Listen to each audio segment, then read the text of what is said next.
12th class physics chapter 2. Yesterday we discussed about capacitance, parallel plate capacitor and some numericals. Today we are going to discuss about electric displacement and combination of capacitor. First of all we have to discuss electric displacement. Electric displacement of a capacitor. देखो electric displacement of a capacitor क्या होता है, इसका सिर्फ हमें formula ही है, हमारे syllabus में डेरिवेशन नहीं है तो हम इसका सिर्फ फॉर्मूला ही करेंगे. तो capital D is equal to epsilon naught E plus P.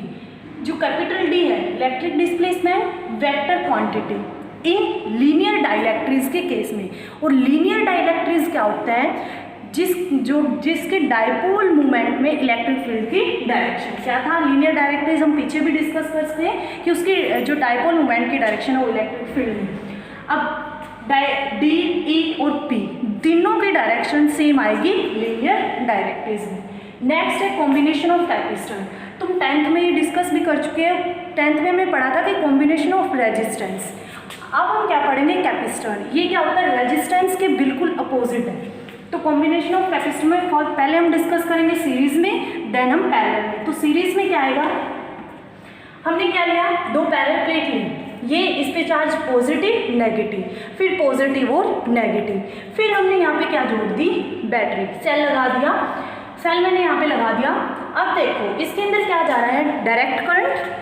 Direct जो डीसी करंट जाएगा वो कुछ ही समय तक करंट जाएगा, उसके बाद करंट फ्लो नहीं होगा. क्यों, क्योंकि कैपेसिटर इसको क्या कर देंगे, स्टॉप कर देंगे, रोक देंगे. और जो ये वैक्यूम है यहाँ पे चार्ज फ्लो नहीं हो रहा. तो इंडक्शन की वजह से पॉजिटिव नेगेटिव, इंडक्शन की वजह से कभी पॉजिटिव इधर जाएगा कभी उधर जाएगा, तो यहाँ पे चार्जेस क्या हो जाएगा, फ्लो हो जाएगा. अब जो ये प्लेट है इस पे दोनों पे चार्ज क्या रहेगा, सेम. किसके केस में, सीरीज के केस में यहाँ पे भी प्लस क्यू चार्ज, यहाँ पे भी प्लस क्यू चार्ज. ये जो प्लेट है इसका कैपेसिटर है C1 और इसका कैपेसिटर है C2. C1 इस प्लेट का, C2 सेकंड का. इसका पोटेंशियल डिफरेंस V1, इसका पोटेंशियल डिफरेंस V2. तो क्या आएगा, चार्ज दोनों प्लेट पे जो चार्जेस है वो क्या रहेगा, सेम. चार्जेस तो दोनों पे सेम है, इस पे भी प्लस क्यों और इस पे भी क्यों, लेकिन जो पोटेंशियल डिफरेंस है दोनों प्लेट की क्या आएगी, डिफरेंस, इसकी V1 और V2. तो हमें क्या निकालना है, टोटल पोटेंशियल कैपिटल V किसके इक्वल आएगा, V1 प्लस V2. हमने लास्ट फॉर्मूला डिस्कस किया था, कैपेसिटेंस किसके इक्वल था, same, Q divided bye V. Q charge, V potential difference. क्या सेम है, चार्ज. तो कैपेसिटेंस C1 के लिए निकालो. C1 के लिए कैपेसिटेंस क्या आएगा, Q सेम है divided by potential difference V1.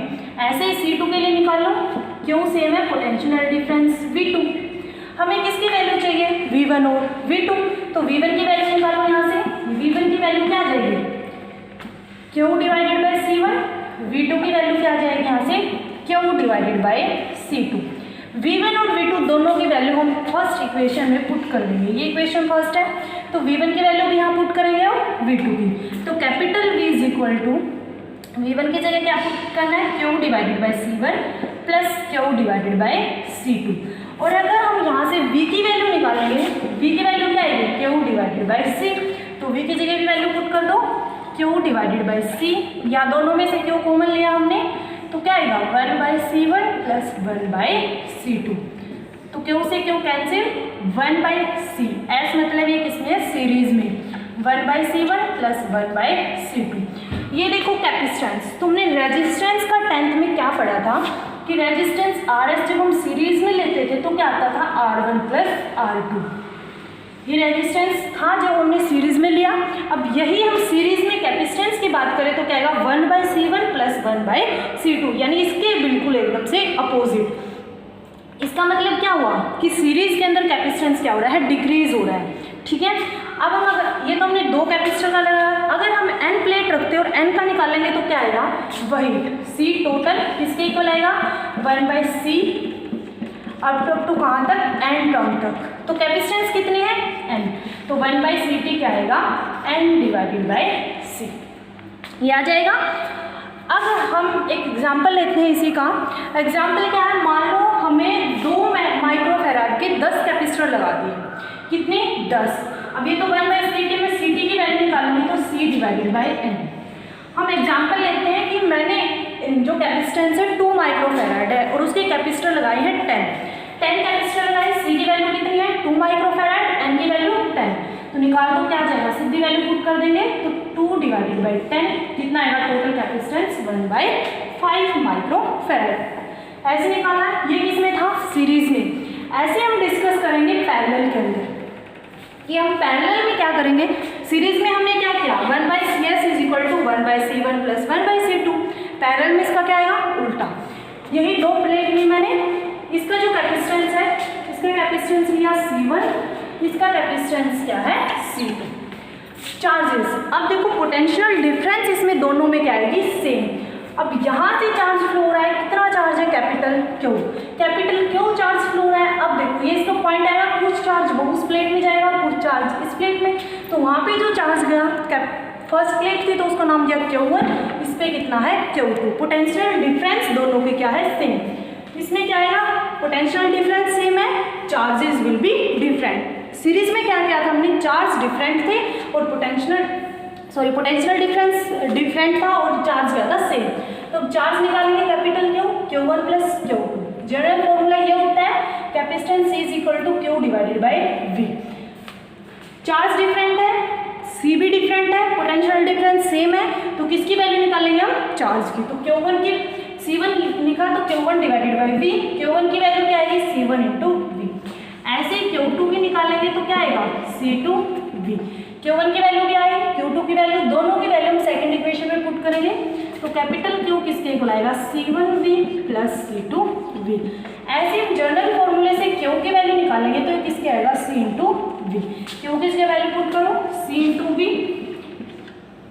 C1 plus C2, V दोनों में से कॉमन लिया तो V से V क्या हो जाएगा कैंसिल।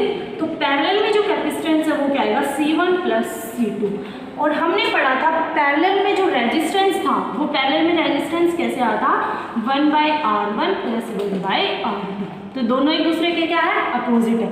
इसका मतलब क्या हुआ, पैरेलल में कैपेसिटेंस है, पैरेलल में कैपेसिटेंस का मतलब क्या है कि जो इसमें कैपेसिटेंस है पैरेलल में वो क्या होता है इंक्रीज, लेकिन सीरीज में क्या होता है डिक्रीज। ओके ऐसे हम इसमें एन टर्म तक निकालेंगे, जैसे उसमें एन टर्म तक निकाला था तो इसमें एन टर्म तक सी टी क्या आएगा सीधा आ जाएगा। सी टी मतलब total capacitance C1 plus C2 plus up to CN तक, तो टोटल कैपेसिटेंस इसमें क्या आएगा N इंटू सी। ये किस में निकाला हमने पैरेलल में, ये किस में निकाला था सीरीज में। ये टॉपिक था हमारा कॉम्बिनेशन ऑफ कैपेसिटर, सीरीज में भी पैरेलल में भी। ये दोनों अच्छे से नोटबुक में राइट भी कर रहे हो लर्न भी कर रहे हो।